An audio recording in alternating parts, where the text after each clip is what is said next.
මනසා නමාමි නැන පහන් දල්වන පුන් පොහෝ දෙන සදහම් හමුව. අද දවසේදී මේ සදහම් මණ්ඩපයට වැඩමවා සිටින්නේ පූජ්‍ය ගලිගමුවේ ඥානදීප ස්වාමීන් වහන්සේ. ඔබ වහන්සේ ඉතාමත් ගෞරවයෙන් යුතුව මේ සදහම් මණ්ඩපයට පිළිගනු ලබනවා. මම දැනගන්න කැමතියි ස්වාමීන් වහන්සේ සාමාන්‍යයෙන් අපේ ශරීරයෙන් ප්‍රාණය නිරුද්ධ වීමත් සමගම ඒ කියන්නේ හාමුදුරුවනේ අපි මරණයට පත් වුණ විගසම අපිට කුමක්ද සිද්ධ වෙන්නේ? ඔව්. අද මේ පුන් පොහෝ දවසේ ඔබ හැම දිනාටම තෙරුවන් සරණ ප්‍රාර්ථනා කරමින් ඇත්තම මරණින් මත්තේ මොකක්ද වෙන්නේ? මේ කාරණේ තමයි අපේ බුදුරජාණන් වහන්සේ මෙන්න මේ මරණයෙන් පස්සේ කුමක්ද මේ ලෝකේ සත්වයන්ට වෙන්නේ කියන කාරණේට පිළිතුරක් හොයන්න තමයි උන්වහන්සේ අනන්තවත් කාලයක් සසරේ පාරමී ධර්ම පුරාගෙන ඇවිල්ලා උන්වහන්සේ බෝධි මූලයේ විමසලා බැලුවෙත් මේ කාරණේදිමයි. මේක සඳහන් වෙනවා උන්වහන්සේ බෝධි මූලයේ රාත්‍රියේ පළවෙනි යාමේදී හතරවෙනි ධ්‍යානයට දියුණු කරපු හිතක් තුල ඉඳන් පෙර ජීවිත බලන හිත යොමු කරා තමන් ගත කරගෙන ආපු පෙර ජීවිත දකින්න. අන්න ඒ වෙලාවේ උන්වහන්සේට පහළ වුණා පුබ්බේ නිවාසානුස්සති කියන ඥානෙ. මේ පුබ්බේ නිවාසානුස්සති කියන ඥානය තුළින් කල්ප ගණන්, ඒක ආත්මයක් දෙකක් නෙමෙයි, කල්ප ගණන් සංවට්ට විවට්ට කල්ප ගණන් කියන. ඒ කියන්නේ මේ විශ්වය ඇති වෙලා විනාශ වෙලා යන කල්ප ගණනින් උන්වහන්සේට තමන් ගත කරගෙන ආපු පෙර ජීවිත දකින නුවණක් ඇති වුණා. අන්න ඒ නුවණට අපි කියනවා පුබ්බේ නිවාසානුස්සති ඥානය. එතකොට මේ නුවණ තුල ඉඳලා උන්වහන්සේ තේරුම් ගත්තා තමන් වහන්සේ ඉපදෙමින් මැරෙමින් දීර්ඝ සංසාර ගමන කාපු කෙනෙක්. අන්න තමන්ගේ සසර ගමන ගැන වටහා ගත්තා. ඒ වෙලාවේ රාත්‍රී දෙවන යාමේ බෝධි මූලේ තාම බුදු වෙලා නැහැ. වජිරාසනයේ මතදී උන්වහන්සේ විමසලා බැලුවා තමන් වහන්සේ වගේමද මේ ලෝකේ අනික් සත්වයෝ. අන්න එහෙම බලනකොට උන්වහන්සේට ඥානයක් ඇති වුණා. ඒ ඥානයට අපි කියන්නේ චුතූපපාත ඥානෙ. තමන් වහන්සේ වගේමයි මේ ලෝකේ අනික් සෑම දෙනෙක්ම තමන්ගේ දෙමව්පියෝ වේවා ඥාතීන් වේවා අසල්වැසියන් වේවා මේ සෑම දෙනෙක්ම සෑම සත්වෙක්ම තමන් වගේම ඉපදෙමින් මැරෙමින් යන දීර්ඝ සංසාර ගමනකට හසු වෙච්ච පිරිසක්. අන්නේ අවබෝධය ඒ ඥානය උන්වහන්සේට ඇති වුණා. මේ ඥානයට ධර්මයේ කියන්නේ චුතූපපාත ඥානෙ. කෙනෙක් චුත වුණාට පස්සේ උපත කරා යන ආකාරي දැකීමේ නුවණ. දැන් අපේ ප්‍රශ්නේ උනේ මරුණාට පස්සේ මරණින් මත්තේ මොකද වෙන්නේ? එතකොට උන්වහන්සේට අවබෝධ වුණේ කෙනෙක්ගේ චුත වීම මේ මරණයත් සමග උපත කරා යන ආකාරي දකින නුවණ. මේ නුවණ ගැන උන්වහන්සේ බොහොම ලස්සන උපමාවකින් කියනවා හරියට මේ කන්දක් මුදුනට නැගපු කෙනෙක් කන්දේ පහළ බලාගෙන ඉන්නකොට පහළ නගරයක මිනිස්සු එහා මෙහා යනවා දකින්න. ඒ වගේම මිනිස්සු ගෙවල් වලින් එළියට එනවා, පාරේ ඇවිදගෙන යනවා, තව ගෙවල් වලට යනවා. මේ විදිහට පාරේ එහා මෙහා යන ඒ ගෙවල් වලට ඇතුල් වෙන පිට වෙන මිනිස්සු දිහා කන්දක් උඩ ඉඳන් ඇස් ඇති කෙනෙක් හොඳ අවධානයෙන් බලාගෙන මේ මිනිස්සු යන්නේන ගමන තේරුම් ගන්නවා වගේ උන්වහන්සේට පේනවා මනුස්ස ජීවිත ගත කරන අය සමහරු මරණයටපත් වෙලා එක්ක නිරේ උපත කරා යනවා. සමහරු මරණයටපත් වෙලා තිරිසන් ලෝකවල උපත කරා යනවා. සමහරු പ്രേත ලෝක වලට වැටෙනවා. සමහරු මනුස්ස ලෝක වලට වැටෙනවා. එක්කෝ මේ විදිහට මේ යන සසර ගමනේ ස්වභාවය ඒ සත්ව ලෝක වලින් චුත වෙන සත්වයන් උපත කරා යන ආකාරය තමයි උන්වහන්සේ මේ චුතූපාත ඥාණයෙන් දකින්නේ. එතකොට දැන් අපිට තියෙන ප්‍රශ්නේ අපි මැරෙනකොට අපේ මේ අවසාන සිතත් එක්ක මොන වගේ දෙයක්ද වෙන්නේ? මේක කොහෙද ඇදිලා යන්නේ? ඒ වෙලාවෙම උපදිනවා. දැන් සමහරුන්ට තියෙන ප්‍රශ්නේ මේක කොහේ හරි සැරිසරසරා මේ ආයි උපතක් ලැබෙනකන් කොහේ හරි යම් තැනක නතර වෙලා තියෙනවද? එක්ක විඥානයක් විතරක් සැරිසරනවද? ඔය වගේ ප්‍රශ්න හේතු මත නොයේක් දේවල් පටලගත්ත පිරිසකුත් ඉන්නවා. ඇත්තෙම බුදුරජාන් වහන්සේගේ ධර්මයේ තුලින් ගත්තාම උන්වහන්සේ පෙන්නනවා දැන් යම් කිසි කෙනෙක් ජීවත් වෙලා ඉන්නකොට රැස් කරගත්ත කර්මයන්ගේ විපාක වලට අනුව ඔහුට නිරේ උපදින්න නම් කර්මයේ සකස් වෙලා තියෙන්නේ. යථාබතන් නික්ඛිතෝ ඒවන් නිරේ කියන. ඒකයි උපමාව. ඒක කියන්නේ යථාබතන් නික්ඛිතෝ ඒවන් නිරේ කියන්නේ ඔළුවේ තියාගෙන ගිය බරක් බිමට වැටෙනවා වගේ. ඔළුවේ තියාගෙන ගිය බර බිමට වැටෙන්නේ මේ දවස් ගාණක් කියන්නේ නැහැනේ. ඒ සැනින් බිමට වැටෙන. අන්න ඒ වගේ මෙහෙන් මැරෙනකොටම නිරේ නිරිසතෙක් වෙලා පහළ වෙනවා. ඒක තමයි නිරේ යන කෙනා ගැන බුදුරජාන් වහන්සේ පෙන්වන්නේ. ඒ වගේමයි പ്രേත ලෝකේ උපදින කෙනත් මෙහෙන් මරණයටපත් වෙනකොටම പ്രേත ලෝකේ പ്രേතෙක් හැටියට කර්මානුරූපීව කයක් පහළ වෙනවා. ඒක ඒ මොහොතේ ඒ සැනින් වෙන දෙයක්. එතකොට මේ චුතිසිතයි ප්‍රතිසන්දි චිත්තය යතර තියෙන චිත්තක්ෂණයක වෙනසක්. ඒ කියන්නේ මේ මහා වේලාවක් ගිහිලා උපදිනව නෙමෙයි. මේ මැරෙනකොටම ඒ සැනින් ඊළඟ සිතුවිල්ලෙම ඔහු තමන් එක්ක නිරේ නම් නිරිසතෙක්, പ്രേත ලෝකේ නම් പ്രേතෙක් හැටියට පහළ වෙනවා. ඊළඟට දැන් දෙවිවරු ගැන බුදුරජාන් වහන්සේ පෙන්නනවා සමහරු මනුස්ස ලෝකේ හොඳට ಗುಣධර්ම වඩලා, සීල් රැකලා, බණ භාවනා කරලා, ධර්මයේ දියුණු කරලා හොඳට ಗುಣධර්ම වඩපු පුද්ගලයෝ ඒ අය උන්වහන්සේ දකින්න සමහරු මැරෙන්න පෙරම කර්මයේ සකස් වෙන සුගතියට. බුදුරජාණන් වහන්සේ දකින්නවා ඒ අය උන්වහන්සේට පේනවා ඒ අය මරණයටපත් වුණාට පස්සේ යථාබතන් නික්කිට්තෝ ඒවන් සග්ගේ කියන. හරියට ඒත් අර හිසේ තිබ්බ බරක් බිමට වැටුණා වගේ ඒ සැනින් මනුස්ස ලෝකයේ ඔහු මරණයටපත් වෙනකොටම අන්තිම හුස්ම පොද හෙලනකොටම විඥානේ මේ ශරීරය අතහැරලා බැහැර වෙනකොටම ඒ සැනින් දිව්‍ය ලෝකේ දිව්‍ය කායක් ඇතුව දෙවි කෙනෙක් හැටියට පහළ වෙනවා. සමහර සිදුවීම් තියෙනවා හරිම ලස්සනයි. ඒ අය මනුස්ස ලෝකේ ඉන්නේ නැද්දි එයා වෙනුවෙන් දිව්‍ය විමාන පහළ වෙනවා. හැබැයි තාම පුද්ගලයා ඉපදිලා නැහැ. තියෙනවා මුගලන් මහරහතන් වහන්සේ දවසක් දිව්‍ය ලෝකෙට වැඩම කරලා උන්වහන්සේ දිව්‍ය ලෝකේ දෙවිවරුන්ගෙන් විස්තර අහගෙන යනවා මොන වගේ පින් කළාද මේ දිව්‍ය ලෝකෙ ඉපදුනේ, මොන වගේ පින් දහම්ද කරේ, පෙර කොහෙද හිටියේ, මේ විස්තර අහගෙන යනකොට බොහොම විශාල දිව්‍ය විමානයක් දකිනවා. හරිම ලස්සන දිව්‍ය විමානයක්. හැබැයි කවුරුවත් පේන්නේ නැහැ. මුගලන් හාමුදුරුවෝ නතර වෙලා අහනවා කාගේද මේ දිව්‍ය විමානය? එතකොට කියනවා ස්වාමීනි ඔය විමානේ පහළ වුණේ බරණැස නන්දිය සිටුවරයා වෙනුවෙන්. බරණැස මේ නන්දිය කියන සිටුවරයා බුද්ධ ප්‍රමුඛ සංඝයා වෙනුවෙන් ආරාමයක් හදලා සංඝ සතු කරලා පූජා කරා. ඒ ආරාමේ සංඝ සතු කරලා පූජා කරන දවසේ ඒ පිනෙන් එදා ඒ මොහොතේම දිව්‍ය විමානයක් ඔහුට පහළ වුණා කියන. ඒ විමානේ තමයි කියනවා මේ. ඒ වෙලාවේ කියනවා ස්වාමීනි ඔබ වහන්සේ මනුස්ස ලෝකෙට වැඩියහම බරණැසදී නන්දිය සිටුවර එහෙම මුණ ගැහුණොත් ගිහින් කියන්න කියනවා අන්න ඔබ වෙනුවෙන් විමාන පහළ වෙලා. දෙවියන් එනකම් බලාගෙන ඉන්නවා. පින් දහම් කරගෙන දෙවියන් අතරටම එන්නේයි කියලා ගිහිල්ලා කියන්න කියලා. එතකොට අපිට පේනවා මනුස්ස ලෝකේ ඉන්නේ නැද්දි කෙනෙක් පින් කරනකොට ඒ පිනට අනුව ඔහුට සුගතියේ ඒ පිනට අනුව විමාන පවා පහළ වෙනවා. ඒ තමන් රැස් කරගත්ත පිනේ ස්වභාවයත් එක්ක ඔහුගේ මනස ඔහුගේ විඥානයේ සකස් වෙලා තියෙන සුගතියක උපතකට. බුදුරජාන් වහන්සේ පෙන්වුවේ ඒ කෙනා මෙහෙ මැරෙනකොටම ඒ සැනින් සුගතියේ පහළ වෙනවා. ඒ නිසා බොහොම ලස්සනට තියෙන ওই මජ්ක්‍ධිම නිකායේ තියෙන සීහනාද සූත්‍රය කියලා. ඒකේ බුදුරජාණන් වහන්සේ පෙන්න කෙනෙක් ජීවත් වෙන ජීවන රටාව දකිනකොටම උන්වහන්සේට කියන්න පුළුවන්.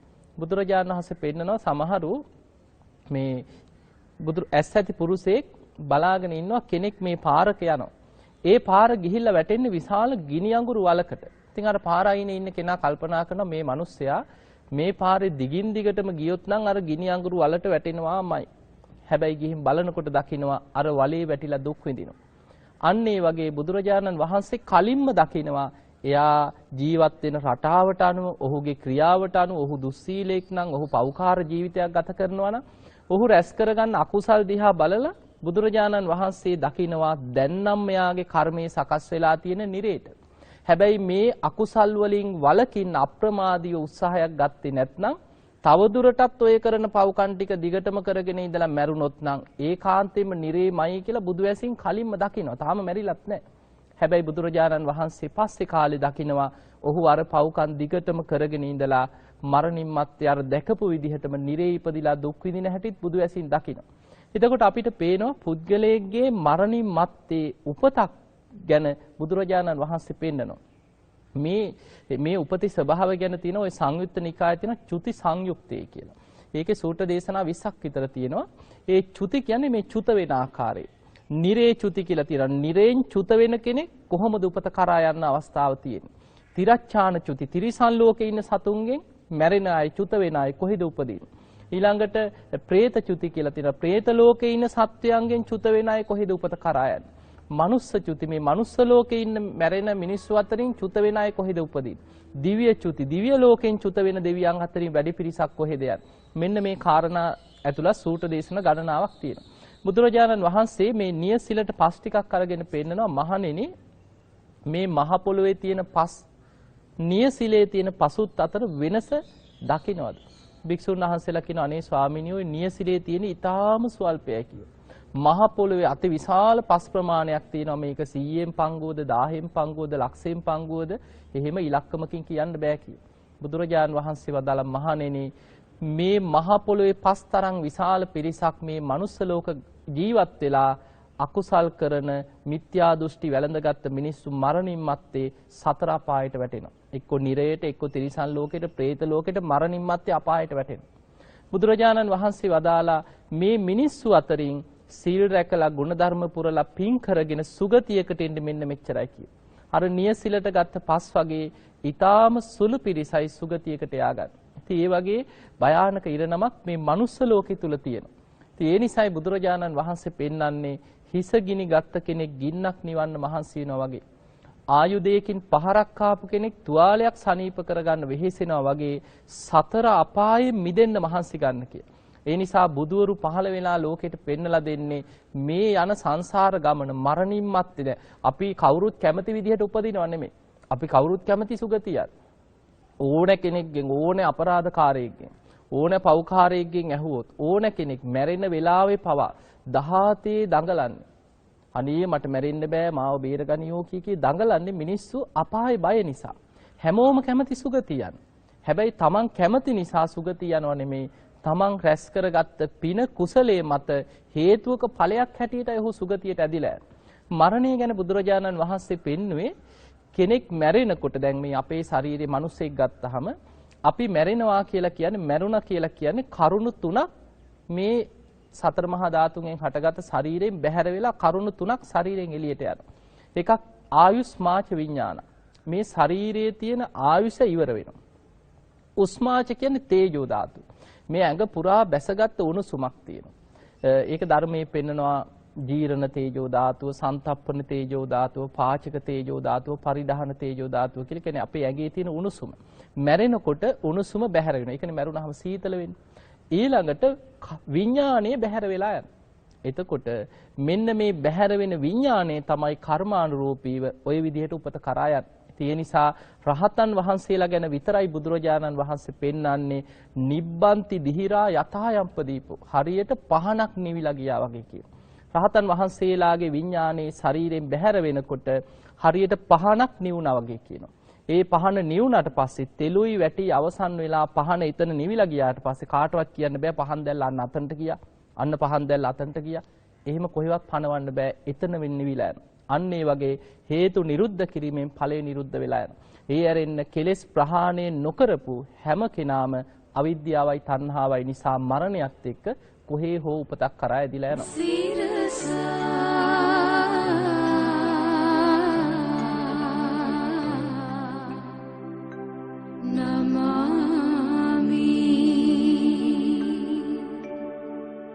කතා කළා කෙනෙක් මරණයට පත්වන මොහොතේදී ඒ පුද්ගලයා තුල ඇතිවන සිතුවිලි ඒ වගේම මේ පුද්ගලයා තමන්ගේ ජීවිතයේදී කරන ලද කර්මයන් මත තමයි කෙනෙක්ගේ ඊළඟ භවය තීරණය වෙන්නේ කියලා.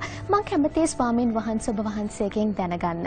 අපේ මරණයට පත්වෙන මොහොතේදී අපි කොහොමද යහපත් සිතුවිල්ලකට අපේ හිත සකස් කරගන්නේ? ඇත්තම අපේ ජීවිතයේ මේ තීරණාත්මක මොහොත තමයි මරණාසන්න මොහොත. ඒ මරණාසන්න මොහොතක අපි යහපත් සිතුවිල්ලකට හිත ගත්තේ නැත්නම් අපි විශාල අනතුරක වැටෙනවා. මොකද අපායගාමී අකුසල් මරණ මංචකේ බලවත් වෙන්න තියෙන ඉඩ කඩ වැඩි. ඒ නිසා මේ බොහොම ලස්සන දේශනා ගණනාවක් තියෙනවා. එකක් තමයි ඉතින් මේ අපේ මේ කියන කරුණු ඔක්කොම ගොඩක් මේ මරණාසන්න පුද්ගලයා ඒ මරණාසන්න මොහොතේ මූණ දෙන පරිසරය බලපානවා. සමහර වෙලාවට අපි දන්නේ නැහැ ගුටි කාලා මැරෙන්න වෙයිද කියලා.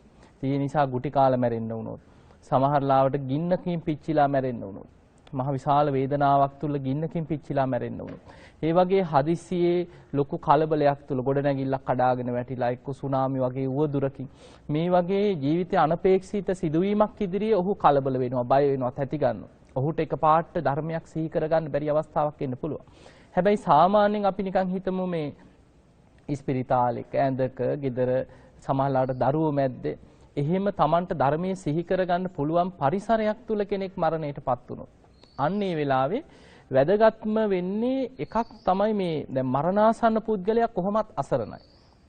ඒ පුද්ගලයාට ඉස්සලා මං හිතන්නේ අපි ටිකක් තේරුම් ගන්න ඕනේ මරණාසන්න අවස්ථාවේ ඔහුට දැනෙන මොන වගේ තත්ත්වයක්ද කියලා. එකක් තමයි කායික වේදනාව.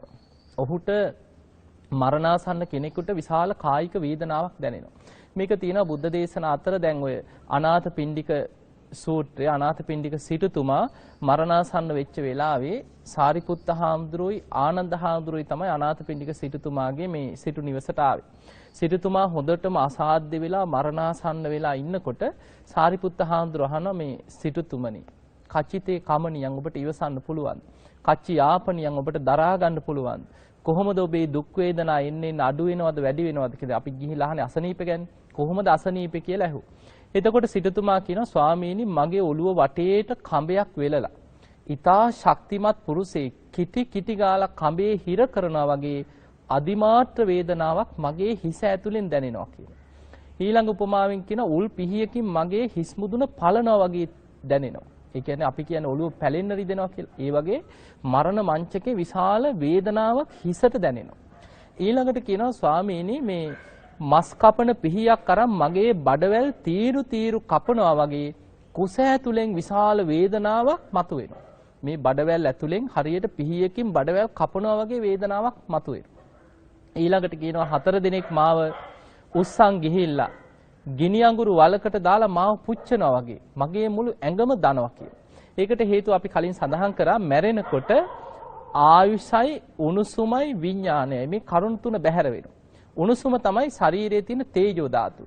මේ තේජෝ ධාතුව උණුසුම ශරීරයෙන් එළියට ඇදිලා යනකොට විශාල දාහයක්, දැවීමක්, පිච්චීමක් වගේ වේදනාවක් දැනෙනවා. ඒ නිසා තමයි කියන්නේ 4 දිනක් මාව උස්සන් ගිහිල්ලා ගිනි අඟුරු වලකට දාලා පුච්චනවා වගේ ඇඟ දනවා කියන්නේ. එතකොට දැන් හිතන්න මරණාසන්න කෙනෙකුට ලොකු කායික වේදනාවක් දැනෙනවා. ඊළඟට මරණ බයක් දැනෙනවා. සමහර වෙලාවට දරුවෝ අතහැර ගන්න බැරුව හම්බ කරපු දේවල් දාලා යන්න බැරුව ඥාතීන් අතහැර ගන්න බැරුව පිය විප්පයෝග දුක කියන එක ඒ සියල්ලට වඩා සමහරලාට බඩපපුව ඇතුලෙන් ගින්දරක් වගේ අතහැර ගන්න බැරි දුකක් දැනෙනවා.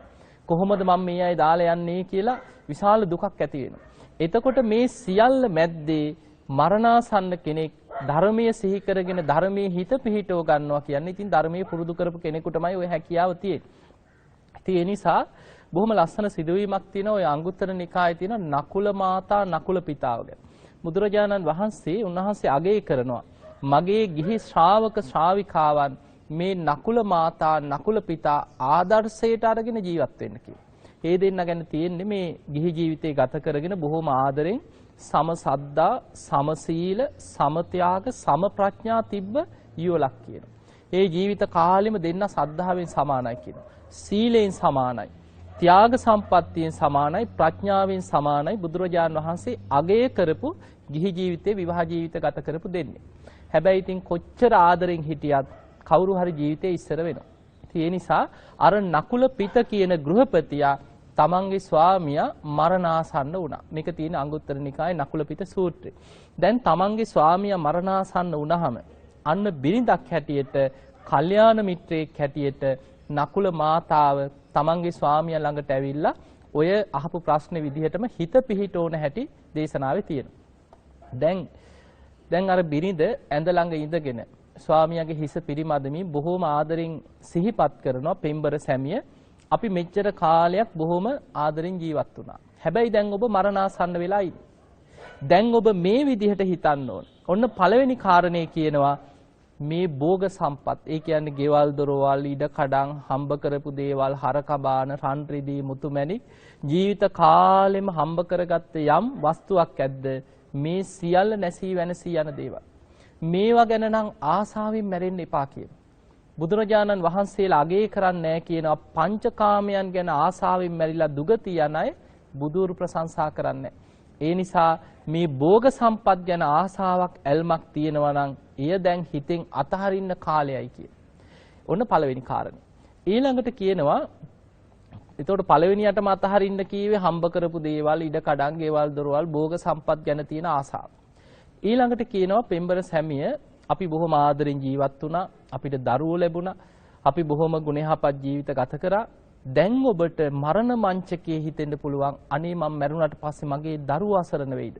බිරිඳට පුළුවන් වෙයිද මේ දරුවන්ගේ වැඩ කරගන්න කියලා දරුවෝ ගැන හිතා මැරෙන්නත් එපා කියලා. ඉතින් ඒ කාලේ තිබ්බ රස්සා වෙන්නේ නැති මේ බිරිඳ සිහිපත් කරනවා මට හොඳට ලොම් කටින්න පුළුවන්, මට කපු කටින්න පුළුවන්.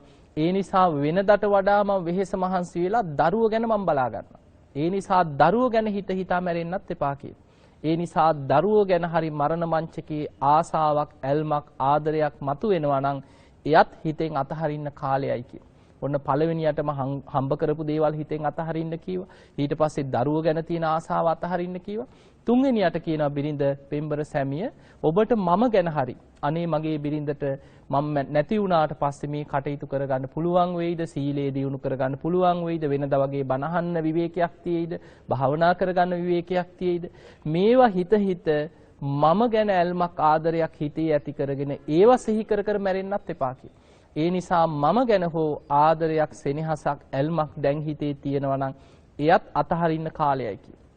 එතකොට ඔන්න මරණ වංචකේ අතහරින්න කරුණු තුනක් පෙන්නවා. හම්බ කරපු දේවල්, දරුවෝ ගැන තියෙන ඇල්ම, බිරිඳ ගැන තියෙන ඇලීම අතහරින්න. මොකද ඔහුට ඒ වෙනකොට ඔහුගේ බැඳීම් තිබ්බේ ඒවා. ඊට පස්සේ මේ බිරිඳ කියනවා පෙම්බර සැමිය ඔබ මේවා හිතෙන් අතහැරලා හිත පිහිටවන්න කියනවා කරුණු පහක් තුල. පළවෙනි කාරණේ තමයි සද්ධාවේ හිත පිහිටවන්න කියන. අන්න මරණ මංචකේ මරණාසන්න කෙනෙක්ගේ හිතක් පිහිටවන පළවෙනිම දේ තමයි සද්ධා.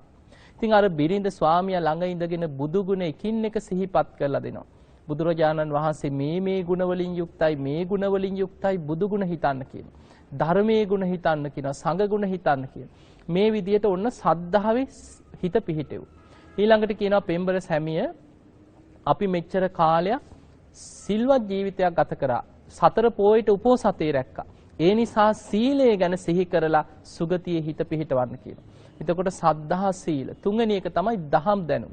සුතවත් භාවය. බුදුරජාණන් වහන්සේගෙන් බණ ඇහුවා, මහරහතන් වහන්සේලාගෙන් බණ ඇහුවා. ඒ අහපු ධර්ම කොටස් මෙනෙහි කර ඒ දහම් දැනුමේ හිත පිහිටවා ගන්න කියනවා. හතරවෙනි කාරණේ හැටියට මතක් කරනවා කරපු පින්කම්. ත්‍යාග සම්පත්තිය දන් දුන්නා, නොඑක් විදිහේ පින්කම් කරලා තියෙනවා, නැති බැරි අයට පිහිට වුණා, ජීවිත කාලේ කරපු පින්කම් ටික දැන් සිහි කරගන්න කියලා. අන්න මරණ මංචකේ තමන්ගේ ස්වාමියාට බිරිඳක් කරපු පින්කම් සියල්ල මතක් කර කරපු පින බලවත් කර. පස්වෙනියට ප්‍රඥාව ගැන. ප්‍රඥාව කියන්නේ විදර්ශනා පැත්ත. මේ දේශනාව ඇත්තටම හරිම ප්‍රායෝගිකයි.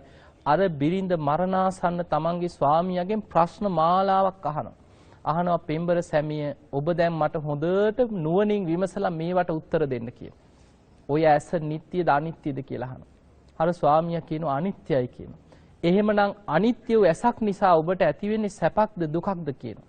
දුකයි. එහෙමනම් ඔය ඇස මගේ ආත්මයයි කියලා මට ඕන විදියට තියාගන්න පුළුවන්ද කියලා අහනවා. අර ස්වාමියා කියනවා නෑ මේක අනාත්මයි. මේක නැසී වෙනසී යන දෙයක්, මැරී යන දෙයක්, විනාශ වෙන ස්වභාවයෙන් යුක්තයි. එතකොට බිරිඳ කියනවා බුදුරජාණන් වහන්සේ දේශනා කරෙත් ඔන්න ඔය ධර්මය. ඒ නිසා මේ ඇස අනිත්‍යයි, දුකයි, අනාත්මයි කියලාම සිහි කරන්න කියනවා. ඔය විදිහට ඇස, කන, නාසය, දිව, ශරීරය, මනස කියන මේ ආයතන හයම අනිත්‍ය වශයෙන්, දුක් වශයෙන්, අනාත්ම වශයෙන් වඩන්න කියලා අර මරණාසන්න ස්වාමියාට බිරිඳ ළඟ ඉඳන් මේ සිහිපත් කරනවා. එතකොට මේක තියෙන නකුල පිට සූත්‍රය. හැබැයි මේ ස්වාමියාට දැන් මේ කරුණු සිහිපත් කරලා සුගතියේ හිත පිහිටෙව්වා. මැරෙයි කියලා හිතාගෙන ওই ටික කරේ. හැබැයි කොහොම හරි ස්වාමියා දවසින් දවස පණ ගහලා යන්තම් පණ ගහලා ආවා. මැරුණේ නැහැ. දවසක් බිරිඳ චුට්ටක් ගෙදරින් එහාට මෙහාට යනකන් ඉඳලා හැරමිටියකුත් අරගෙන ඒ අසල බුදුරජාණන් වහන්සේ වැඩ සිටියේ බේසකලාවනේ සුන්සුමාරගිරි නුවර. මේ ස්වාමියා බොහොම අමාරුවෙන් බුදුරජාණන් වහන්සේ මුණ ගැහෙන්න ගිහිල්ලා වන්දනා කළා. වාඩි වෙලා අහනවා ස්වාමීනි භාග්‍යතුන් වහන්සේ මගේ බිරිඳ මට ලාභයක්මයි කියනවා. මගේ බිරිඳ මට කල්යාණ මිත්‍රයෙක් කියනවා. මම මරණාසන්න වෙච්ච වෙලාවේ මට මෙන්න මේ විදිහට උපදෙස් දුන්නා කියලා අර කියපු උපදෙස් සියල්ල බුදුරජාණන් වහන්සේ ඉදිරියේ මතක් කරා. බුදුරජාණන් වහන්සේ මේ සියල්ල අනුමත කරා. ඒකයි බුද්ධ දේශනාවකට ඇතුල් වෙන්න හේතුව. බුදුරජාණන් වහන්සේ මේ අවවාද සියල්ල අනුමත කළා. උන්වහන්සේ වදාලා ගෘහපතිය ඔබේ බිරිඳ ඔබට ලාභයක්ම තමයි කිව්වේ. ඔබේ බිරිඳ ඔබට කල්යාණ මිත්‍රයෙක් තමයි. එහෙම කියලා බුදුරජාණන් වහන්සේ වදාලා මගේ ගිහි ශ්‍රාවිකාවන් අතර සද්ධා, සීල, සුත, ත්‍යාග, ප්‍රඥා වඩාගෙන සීල, සමාධි, ප්‍රඥා වඩලා කාම ලෝකයට යලි නොයන ස්වභාවයෙන් යම් තාක් පිරිසක් ඉන්නවා නම් ඔබේ බිරිඳත් ඒ අයගෙන් කෙනෙක් තමයි කියෝ. ඒකේ තේරුම මේ බිරිඳ අනාගාමි වෙච්ච කෙනෙක්. ඒක බුදුරජාණන් වහන්සේ මේ වෙලාවේ කියනවා. එතකොට අපිට පේනවා අන්න කෙනෙක් මරණාසන්න වෙච්ච වෙලාවක එයාගේ හිත පිහිටවන්න ඒ වටේ ඉන්න අයට කරන්න දෙයක් තියෙනවා. වර්තමානයේ ඇත්තෙම දැන් මේ කාරණියත් එක්ක අපි සිහි කරන්න ඕනේ. අද නිකන් අපි මේ බුද්ධ දේශනාස් තුලින් අපි අහලා අපි තේරුම් ගන්න ඕනේ. අද අපිට මැරෙනකොට අපේ ගෙවල් වල මැරුණත්, ඉස්පිරිතාලේ මැරුණත්, අපි කොච්චර බනහලා තිබුණත් අපිට ඔහොම බනපදයක් ඇහෙයිද? කවුරුත් ඇවිල්ලා අම්මේ මේ ඇස අනිත්‍යයි, කන අනිත්‍යයි, මේවා අතහරින්න, සුගතියේ හිත පිහිටවන්න, සද්ධාවේ හිත පිහිටවන්න, අඩු ගානේ බුදු ගුණයක් කනට කරලා කියයිද? අද මේ ධර්මයේ ගැන තමන් කරපු පිනක් තාත්තට මතකද? තාත්තා මේ වගේ පින්කම් කරා. අම්මට මතකද? අම්මා මේ වගේ පින්කම් කරලා තිනවා. සුගතියේ හිත පිහිටව ගන්න. මේ වගේ ධර්මයක් කවදාවත් අද අහන්න ලැබෙන්නේ නැහැ. අද ඇත්තෙන්ම අපිට අවාසනාව කියන්නේ බොහෝ වෙලාවට මරණාසන්න කෙනාට ආදරේ නාමයෙන් හතුර වෙන්නේ අර ළඟ ඉන්න කීප දෙනෙක්. සමහර වෙලාවට හූ තියාගෙන ඇඟට පයින්නවා. දාලා යන්න එපෝ කියාගෙන හතර වටෙන් හූ තියාගෙන අඬනවා. දැන් හිතන්න කායික වේදනාව ඔස්සේ අන්ත අසරණ වෙච්ච කෙනෙක්. ඊළඟට මරණාසන්න වෙනකොට සමහරුන්ගේ සිහි කල්පනාවක් ටිකක් දුර්වල වෙනවා. අකුසල් සිහි වෙන්න ගන්නවා. මම මේ වගේ පව්කම් කරා, මම මේ වගේ වැරදි වැඩ කරා කියලා ජීවිතේ වෙච්ච අකුසල් එකින් එක සමහරුන්ට මතක් වෙනවා. එතකොට මේ වගේ ලොකු බයක් තැති ගැනීමක් තුල වට වෙලා නෑදෑයෝ ටිකත් එක දිගට අඬනවා නම් හූ තියනවනම් දාලා යන්න එපෝ කියලා අඬනකොට පුළුවන් ද ඉන්න? හා උඹලා කියන නිසා මං ඉන්නම් කියලා නතර වෙන්න පුළුවන්. එතකොට බලන්න මරණාසන්න කෙනා කොච්චර අසරණයිද? අන්ත අසරණයි. ඒ නිසා අපිට ඔහු වෙනුවෙන් කරන්න තියෙන එකම යුතුයකම තමයි කරපු පිනක් කුසලයක් මතක් කරලා දෙන එක. ඒ නිසා තමයි ඉස්සර මිනිස්සුන්ට තිබුණා පින් පොත කියලා දෙයක්. ඒ නිසා මරණාසන්න වෙලාවේ දරුවෝ ඥාතීන් ළඟ ඉඳගෙන පින් පොත මතක් කරලා දීලා තාත්තට මතකද මේ වගේ පින්කම් කරා? අම්මට මතකයි අම්මා මේ වගේ පින්කම් කරලා තියනවා කියලා කරපු පින සිහි කරලා සුගතියක හිත පිහිටෙව්වා. ඒ නිසා බුදුරජාණන් වහන්සේගේ ධර්මයේ තුල මරණාසන්න කෙනෙකුට අපි කළ යුතු දේ තමයි ඔහුට සුගතියක ඉපදීම පිණිස ධර්මාවබෝධය කරා යන්න පුළුවන් සුගති සහිත ලෝකයක උපත කරා යන්න ඔහුගේ හිත පිහිටවීම පිණිස උපකාරයක් කිරීම. ඉතින් ඒ වෙනුවෙන් බුදුරජාණන් වහන්සේ භාවනා ක්‍රම පවා පෙන්වලා දෙනවා. ওই දේවතානුස්සති භාවනා වගේ භාවනා ක්‍රමක් තියෙනවා. තමන් කැමති සුගතියක හිත පිහිටෝලා දේවතානුස්සතියක් වඩන්න කියන මරණින් මත්තේ හුවේ හිත පිහිටෝන සුගතිය උපත කරා යනවා. ඒ නිසා අපි කරන්න ඕන යුතුයකම තමයි මරණාසන්න කෙනෙක්ගේ හිත සුගතිගාමී කරවීම.